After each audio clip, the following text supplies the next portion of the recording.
ആശ്വാസം നേടാം. ഹൃത്തിനുള്ളിൽ ജീവൻ നൽകും വചനം, തിരുവചനം. പിതാവിൻ്റെയും പുത്രൻ്റെയും പരിശുദ്ധാത്മാവിൻ്റെയും നാമത്തിൽ ആമേൻ. കാരുണ്യവാനായ കർത്താവേ, അങ്ങയുടെ കാരുണ്യ പ്രവൃത്തികൾ ധ്യാനിക്കാൻ ഈ തിരുവചന ധ്യാനം ഞങ്ങളെ സഹായിക്കട്ടെ. അങ്ങ് ലോകമെമ്പാടും കാരുണ്യത്തിൻ്റെ കരം നീട്ടി അനേകരെ സുഖപ്പെടുത്തിയതുപോലെ അങ്ങയുടെ കരുണയുടെ കരങ്ങൾ ഞങ്ങളുടെ മേൽ നീട്ടുകയും ഞങ്ങളുടെ ജീവിതത്തെ വിശുദ്ധീകരിക്കുകയും കരുണയുള്ളവരാക്കി ഞങ്ങളെ മാറ്റുകയും ചെയ്യണമേ എന്ന് പ്രാർത്ഥിക്കുന്നു.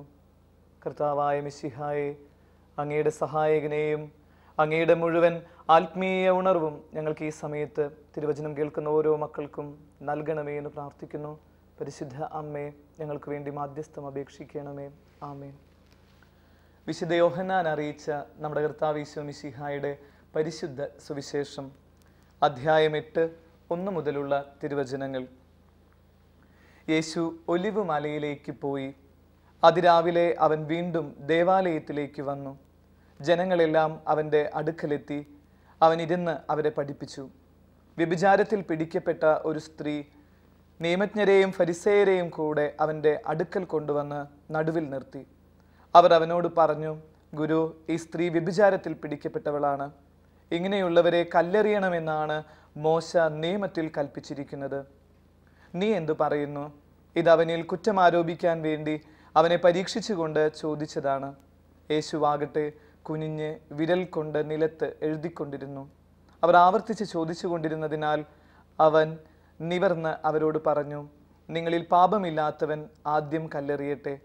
അവൻ വീണ്ടും കുനിഞ്ഞ് നിലത്ത് എഴുതിക്കൊണ്ടിരുന്നു. എന്നാൽ ഇത് കേട്ടപ്പോൾ മുതിർന്നവർ തുടങ്ങി ഓരോരുത്തരായി സ്ഥലം വിട്ടു.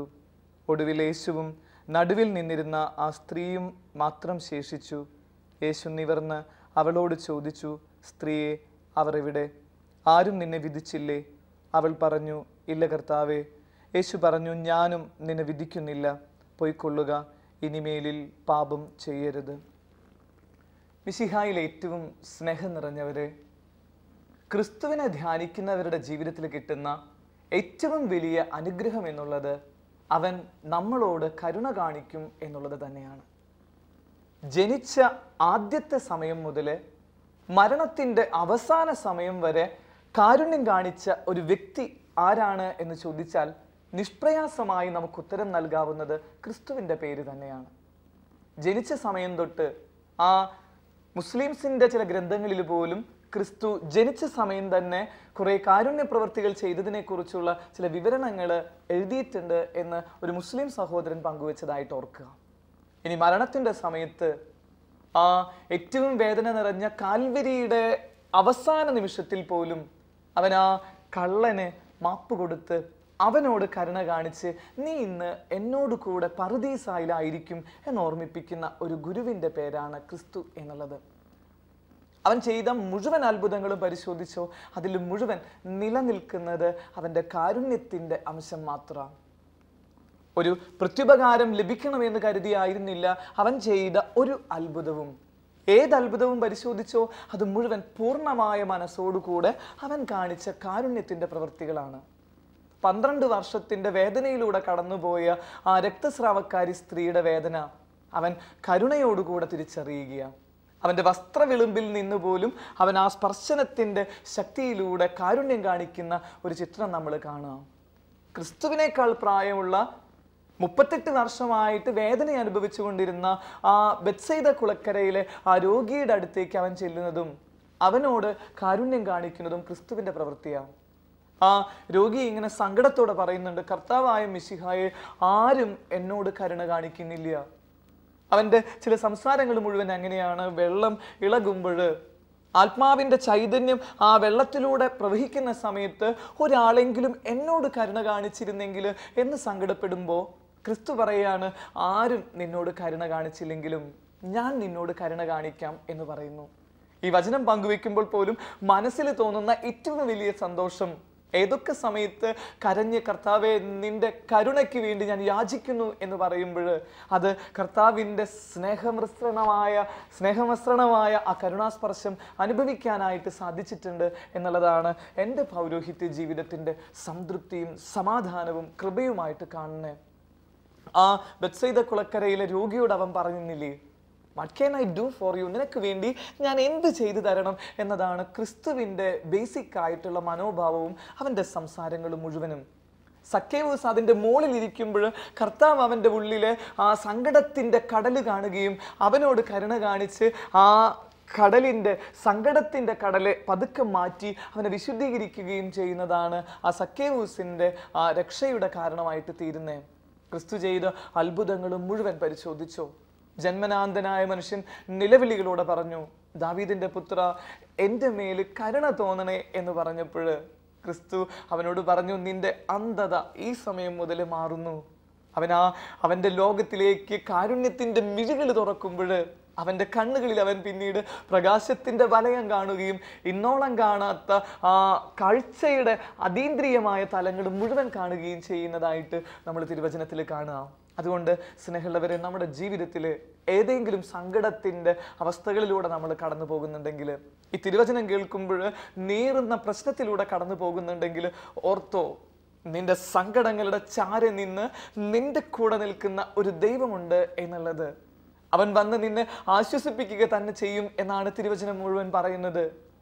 ആ ഒരു വരികൾ ഇങ്ങനെയല്ലേ കർത്താവിനെ കുറിച്ച് പറയുന്നത്, എന്തേ വാടിത്തളർന്നു പോയി നീ, എന്തേ ദുഃഖത്തിൽ ആണ്ടുപോയി നീ, അറിയുന്നതല്ലേ അനുഭവമല്ലേ ഞാനെന്നും നിന്നോടു കൂടെയില്ലേ. നിന്റെ കൂടെ ഞാനുണ്ട്. അധ്വാനിക്കുന്നവരും ഭാരം വഹിക്കുന്നവരുമായ നിങ്ങൾ എൻ്റെ അടുക്കൽ വരുവിൻ എന്ന് ഓർമ്മിപ്പിക്കുന്ന ഒരു കർത്താവിൻ്റെ ചിത്രം സ്നേഹമുള്ളവരെ ഈ തിരുവചനത്തിൽ ഒന്ന് കണ്ടെത്തി. അത് കണ്ടെത്തിയിട്ടില്ലെങ്കിൽ ആരും എന്നോട് കരുണ കാണിക്കുന്നില്ല എന്ന് ഇനിമേൽ ലോകത്തിൽ ആരും പറയരുത്. ഇനി മുതൽ പറയണം, ആരും എന്നോട് കരുണ കാണിച്ചില്ലെങ്കിലും എന്നെ അറിയുന്ന, എൻ്റെ ഹൃദയ വിചാരങ്ങൾ പോലും അറിയുന്ന എൻ്റെ ദൈവം എന്നോട് കാരുണ്യം കാണിക്കും എന്നോർക്ക്. അത് അവനെ വേദനിപ്പിക്കുന്നവർക്ക് പോലും അവൻ കൊടുക്കുന്നത് ഈ കാരുണ്യത്തിൻ്റെ അവസ്ഥയാണ്. അതാ പഴയ നിയമം മുഴുവൻ പരിശോധിച്ചേ, എത്ര വലിയ നെറുകേടാ ആദി മാതാപിതാക്കൾ ചെയ്യുന്നേ. ഒരിക്കലും ചെയ്യാൻ പാടില്ലാത്ത ഒരു പാതകം ചെയ്യുകയാണ് അവര്. ദൈവത്തിന്റെ മുൻപിൽ അനുസരണക്കേട് കാണിക്കുക. എന്നിട്ടും ദൈവം ഒരുപാട് സ്നേഹം ഉള്ളിൽ ഒതുക്കിയിട്ട് അവരെ വീണ്ടും ഇങ്ങനെ ചേർത്ത് പിടിക്കുക. ഹാഗാർ ഇങ്ങനെ ആരും ഇല്ലാതെ കരഞ്ഞ് ആ മരുഭൂമിയിൽ നിലവിളിക്കുക. മകനെ മാറ്റിക്കെടുത്തിക്കൊണ്ട് സങ്കടത്തിന്റെ വേനലിൽ കിടന്ന് അവളിങ്ങനെ പെടഞ്ഞു പറയുക, ദൈവമേ അങ്ങ് ഒന്ന് കാരുണ്യം കാണിക്കുവോ. ഇതാ അവനെ സൗഖ്യപ്പെടുത്തുന്ന രീതിയിൽ അവർ നിൽക്കുന്ന സ്ഥലത്ത് ഏറ്റവും സുന്ദരമായ ഒരു നദി കൊടുത്ത്, ഏറ്റവും സുന്ദരമായ ജലത്തിന്റെ സമൃദ്ധി കൊടുത്ത് കർത്താവ് അവരോട് കാരുണ്യം കാണിച്ചു എന്ന്. അതുകൊണ്ട് ഈ വചനം കേൾക്കുന്നവർ പൂർണ്ണമായി വിശ്വസിക്കുക. മാറാനാകാത്ത ഒരു പ്രശ്നവും ജീവിതത്തിലില്ല. കരഞ്ഞ് തളർന്നവർക്ക് കർത്താവ് കൂടെയുണ്ട് എന്നൊരു ബോധ്യത്തിലേക്ക് കടന്നു വരാനായിട്ട് കർത്താവ് കാരുണ്യം കാണിക്കുന്നവനാണ് എന്ന് മനസ്സിനെ ഒന്ന് പഠിപ്പിക്കുക. ഇന്നത്തെ സുവിശേഷത്തിൽ നമ്മൾ ആ കടന്നു വരുമ്പോൾ കാണുന്നത് മുഴുവൻ ഇങ്ങനെയാണ്. വ്യഭിചാരത്തിൽ പിടിക്കപ്പെട്ട ഒരു സ്ത്രീയുടെ ചിത്രം കൊണ്ട് സുവിശേഷകൻ യോഹന്നാൻ ശ്ലീഹ ഇങ്ങനെ ഭംഗിയായിട്ട് ക്രിസ്തുവിന്റെ കാരുണ്യ പ്രവൃത്തികൾ പറയാം. സ്വാഭാവികമായ ഒരു രീതിയായിരുന്നു, ഒരു നിയമമായിരുന്നു പാപം ചെയ്ത ഒരു വ്യക്തിയെ കല്ലെറിഞ്ഞു കൊല്ലുക എന്നുള്ളത്. നിയമത്തിന്റെ മുഴുവൻ സാധ്യതയും ഉള്ളതിന്റെ പേരിലാണ് നിയമജ്ഞർ മുഴുവൻ വന്ന് ക്രിസ്തുവിനോട് പറയുന്നത്, നീ ഒരു നിയമം അറിയുന്നവനാണെങ്കിൽ ഇവളോട് നിയമത്തിലൂടെ ഉത്തരം കൊടുക്ക് എന്ന് പറയാം.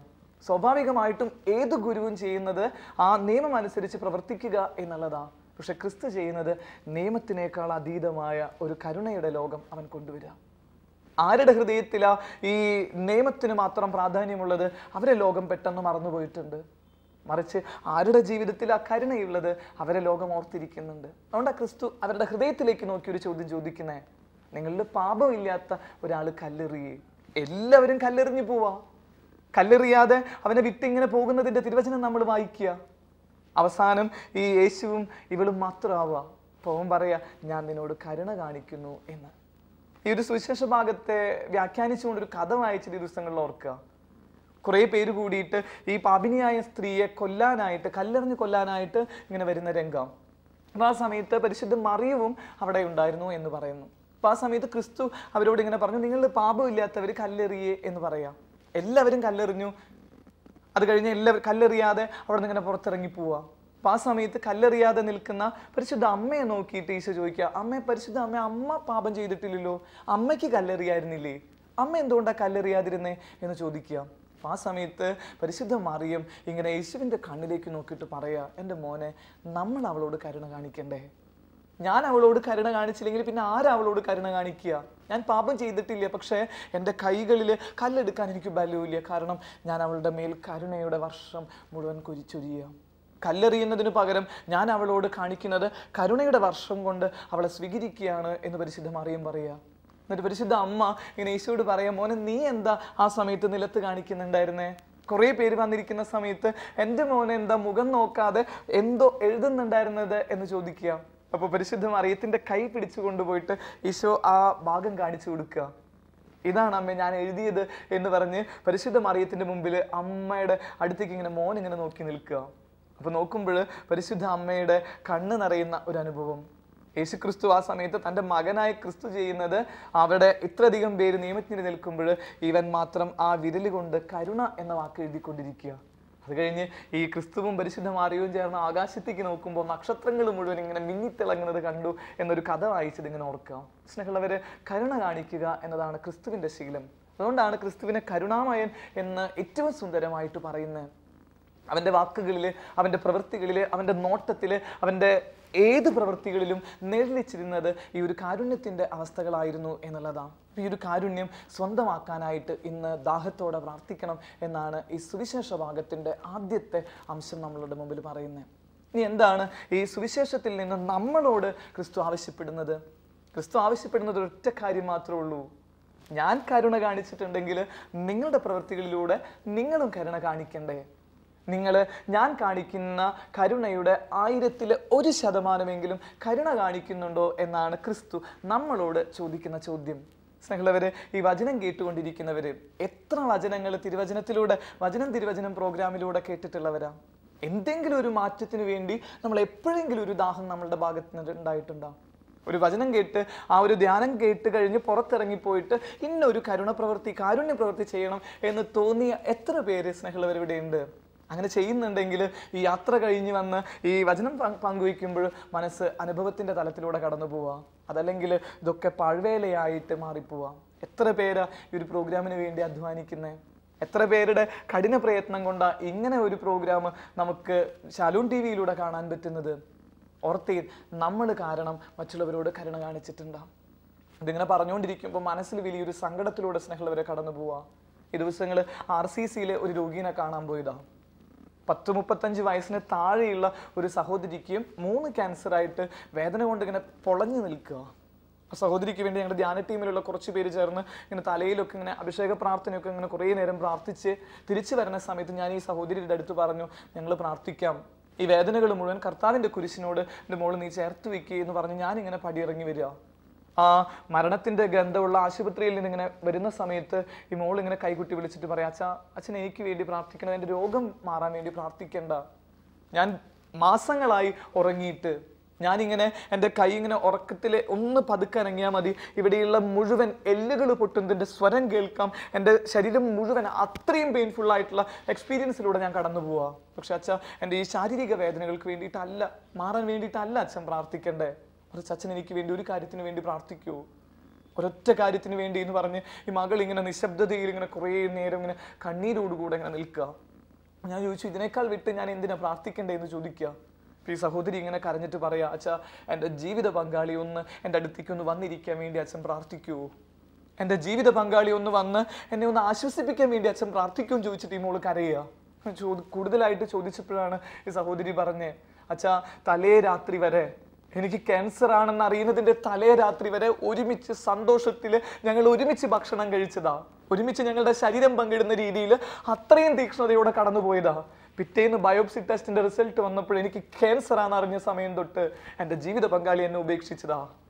ഇത് മാസം 3 കഴിഞ്ഞു. എൻ്റെ ജീവിതത്തിലെ ഏറ്റവും വലിയ സങ്കടം എന്നുള്ളത്, എൻ്റെ ജീവിത പങ്കാളി ഈ ഹോസ്പിറ്റലിൽ മരണത്തിൻ്റെ മണമുള്ള ഒരു സ്ഥലത്ത് വന്ന് എൻ്റെ കൈ പിടിച്ച് സാരില്ല എന്നൊരു വാക്ക് പറഞ്ഞ, അച്ഛാ എനിക്ക് ഇത്ര സങ്കടം ഇല്ല എന്നിങ്ങനെ പറഞ്ഞുകൊണ്ടിരിക്കുക. സ്നേഹമുള്ളവരെ, കാരുണ്യമില്ലാത്തതിൻ്റെ അവസ്ഥകൾ ലോകത്തിൽ കൂടിക്കൊണ്ടിരിക്കുക. എത്ര വചനം കേട്ടിട്ടും അത് ജീവിതത്തെ സ്പർശിക്കാത്ത ഒരു കലികാലത്തിന്റെ നടുമുറ്റത്ത് നിൽക്കുമ്പോൾ സ്നേഹമുള്ളവരെ, ദയയോടുകൂടെ പെരുമാറാൻ ഈ സുവിശേഷ ഭാഗം ഇന്ന് നമ്മളെ ഓർമ്മിപ്പിക്കുന്നുണ്ട്. കുറെ കൂടി കരുണയോടുകൂടെ പെരുമാറാനായിട്ട്. ഈ ദിവസങ്ങളിൽ ഒരു അമ്മച്ചി സങ്കടത്തോടു കൂടെ റൂമിൽ വന്നിരുന്ന് കരയുക. അച്ഛൻ്റെ അടുത്ത് ഒരു സങ്കടം പറയാൻ വന്നതാ. എൻ്റെ ജീവിതം ഒരു ദേശാടന കിളിയുടെ ജീവിതം പോലെയാണ്. 10-75 വയസ്സുള്ള നടക്കാൻ പറ്റാത്ത ഒരു അമ്മച്ചി വന്ന് പറയുക. ഞാൻ ചോദിച്ചു, അമ്മച്ചി എന്താ അങ്ങനെ പറയുന്നേ? ദേശാടന പക്ഷിയാണ്. എനിക്ക് 6 മക്കളുള്ള ഒരു അമ്മയെ ഞാൻ, 6 മക്കളുടെ അമ്മയായ ഞാൻ 6 മാസം 6 വീടുകളിലേക്ക് തെണ്ടി കയറി ഇറങ്ങുന്ന പോലെ പോണ്ടി വരിക എന്ന് പറഞ്ഞ് സങ്കടത്തോടെ ഇങ്ങനെ കരഞ്ഞുകൊണ്ടിരിക്കുക. ഒരു ഭിക്ഷാടകയെ പോലെ, യാചകയെ പോലെ ഞാനിങ്ങനെ ഓരോ എൻ്റെ മക്കളുടെ വീട്ടിലും ചെല്ലുമ്പോൾ അവർ ആട്ടി ഓടിക്കുന്ന പോലെ ഓരോ മാസം കഴിയുമ്പോഴേക്കും ആ പാത്രങ്ങളും ബാഗും ഒക്കെ ആയിട്ട് ഞാനിങ്ങനെ ഇറങ്ങിപ്പോവാ. അച്ഛനറിയോ, അവിടെ വീട്ടിൽ എല്ലാ സാധനങ്ങളും ഉള്ളതാ, പക്ഷെ ഒന്നും എന്നെ കൊണ്ട് തൊടിയിക്കില്ല. എനിക്ക് തന്നെ ഒരു ചെറിയ പാത്രവും അതിൽ കുറച്ച് ഭക്ഷണവും മാത്രം തന്ന് അവരിങ്ങനെ എന്നെ ഓരോ ദിവസവും ഇങ്ങനെ അവഗണിച്ചുകൊണ്ടിരിക്കുക എന്ന് പറഞ്ഞുകൊണ്ടിരിക്കുക. ചില അമ്മച്ചിമാരൊക്കെ സ്നേഹമുള്ളവരെ ഈ ദേശാടന പക്ഷികളെ പോലെ നമ്മുടെ നാട്ടിൽ ജീവിച്ചുകൊണ്ടിരിക്കുക. അനാഥശാലകൾ കൂണുപോലെ വളർന്നുകൊണ്ടിരിക്കുന്ന ഈ ഒരു സാഹചര്യത്തിൽ സ്നേഹമുള്ളവരെ, നമ്മൾ കാരണം മറ്റുള്ളവരോട് കാരുണ്യം നഷ്ടപ്പെടുത്തുന്ന അവസ്ഥകളുണ്ടാകും.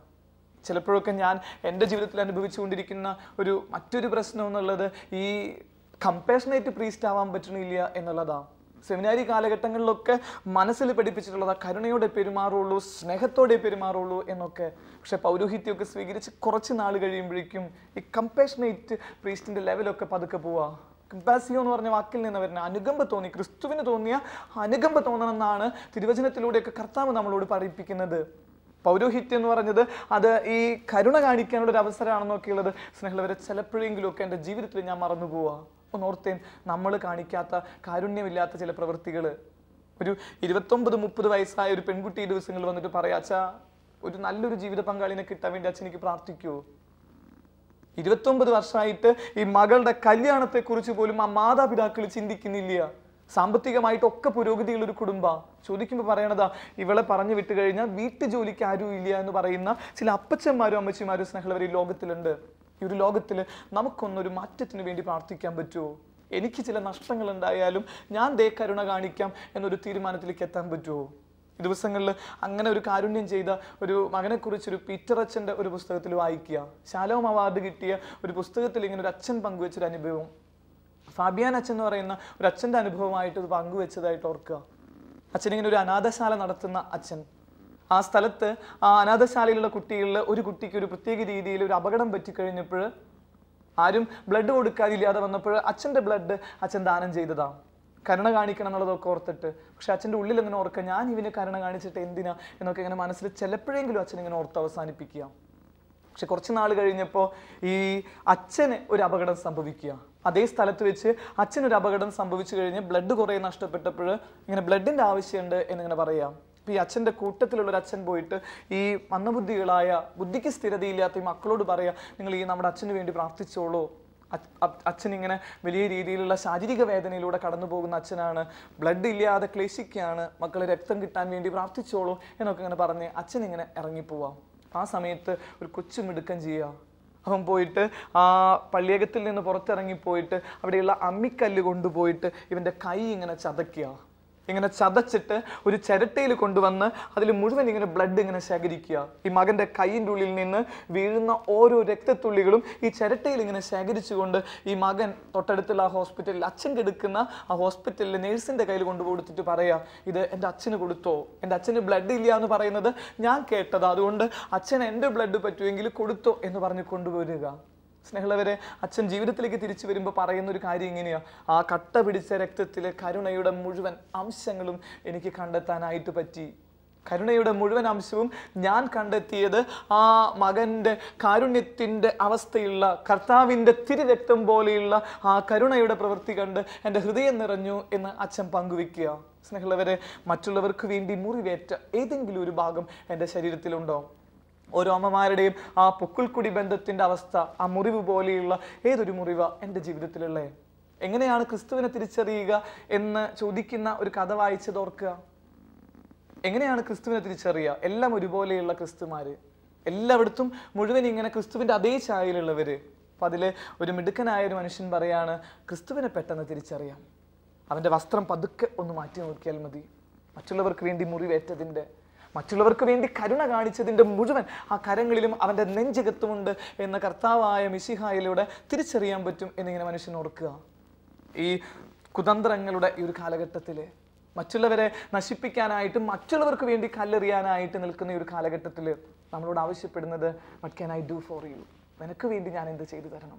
സ്നേഹമുള്ളവർ, ഈ വചനം കേൾക്കുന്നവർ മനസ്സിന് ഇന്നു മുതൽ പഠിപ്പിക്കണം. വേറെ ഒന്നും നമുക്ക് ഇന്ന് പുതിയ ചിന്തകളിലേക്ക് കൊണ്ടുവരണ്ട. ബെത്സൈദ കുളക്കരയിൽ രോഗിയുടെ അടുത്ത് ക്രിസ്തു പറഞ്ഞ ഒരു വാചകം ഇന്ന് നമുക്ക് ആരോടെങ്കിലും, ഇന്ന് നമ്മൾ കണ്ടെത്തുന്ന ഒരു വ്യക്തിയുടെ അടുത്തെങ്കിലും പറയാൻ പറ്റുമോ? What can I do for you? നിനക്ക് വേണ്ടി ഞാൻ എന്താ ചെയ്യണ്ടേ? അങ്ങനെ പറയുന്ന ഒരു സംസ്കാരം രൂപപ്പെടുമ്പോൾ ഒരു പുതിയ ഉണർവിൻ്റെ ഒരു സംസ്കാരം ഇവിടെ രൂപപ്പെടുക തന്നെ ചെയ്യും. ഈ ഒരു ലോകത്തെക്കുറിച്ച് പറയുന്നത് മൃതസംസ്കാരത്തിൻ്റെ ലോകം, അതല്ലെങ്കിൽ യൂസ് ആൻഡ് ത്രോയുടെ സംസ്കാരത്തിൻ്റെ രീതിയാണെന്ന് പറയുന്നിടത്ത് എനിക്ക് പറയാൻ പറ്റണം, നിനക്ക് വേണ്ടി ഞാൻ എന്ത് ചെയ്യണം? ഞാനിങ്ങനെ ഒന്ന് ഓർക്കുക, ഇന്ന് വളരെ മഴ കൊണ്ടാണ് ഈ ഒരു ഷൂട്ടിങ്ങിൻ്റെ സ്ഥലത്തേക്ക് എത്തുന്നത്. ആ സമയത്ത് കുറേ പേരുടെ കരുണയുടെ അംശം, കുട കൊണ്ടുവരാതിരിക്കുന്ന സമയത്ത് ഒരു മനുഷ്യനിങ്ങനെ അദ്ദേഹത്തിൻ്റെ കുടയിൽ ഇങ്ങനെ ചേർത്ത് നിർത്തി കൊണ്ടുവന്നത്. അതിനുശേഷം അറിയാതെ ഒരു ഉറക്കത്തിൽ പെട്ട് ആ സ്റ്റോപ്പ് മാറുന്നതിന് തൊട്ട് മുൻപ് അത് മുൻപ് കൊടുക്കുന്നത് കേട്ട് കഴിഞ്ഞ് അതിങ്ങനെ സ്റ്റോപ്പ് ചെയ്യുന്നൊരവസ്ഥ. അച്ഛാ ഇറങ്ങാറായി എന്ന് പറഞ്ഞ് എൻ്റെ തൊഴിൽ തട്ടി നിൽക്കുന്ന അവസ്ഥ. ആരൊക്കെയോ ഇന്നും കരുണ കാണിക്കുന്നുണ്ട്. എനിക്കിന്നു മുതൽ കരുണയുടെ ഒരു പ്രവാചകനായിട്ട് തീരണം. നമുക്ക് പ്രാർത്ഥിക്കാം, കർത്താവേ നീ എന്നോട് കരുണ കാണിക്കണേ എന്ന് പ്രാർത്ഥിക്കാം. യേശുവേ നീ കരം നീട്ടി എന്നെ നിൻ്റെ കരതാരിൽ ചേർക്കണമേ എന്ന് പ്രാർത്ഥിക്കാം. നമുക്ക് കരുണയുടെ സുവിശേഷകരായിട്ട് തീരാം. ദൈവം നമ്മളെ അനുഗ്രഹിക്കട്ടെ. പിതാവിൻ്റെയും പുത്രൻ്റെയും പരിശുദ്ധാത്മാവിൻ്റെയും നാമത്തിൽ ആമേൻ.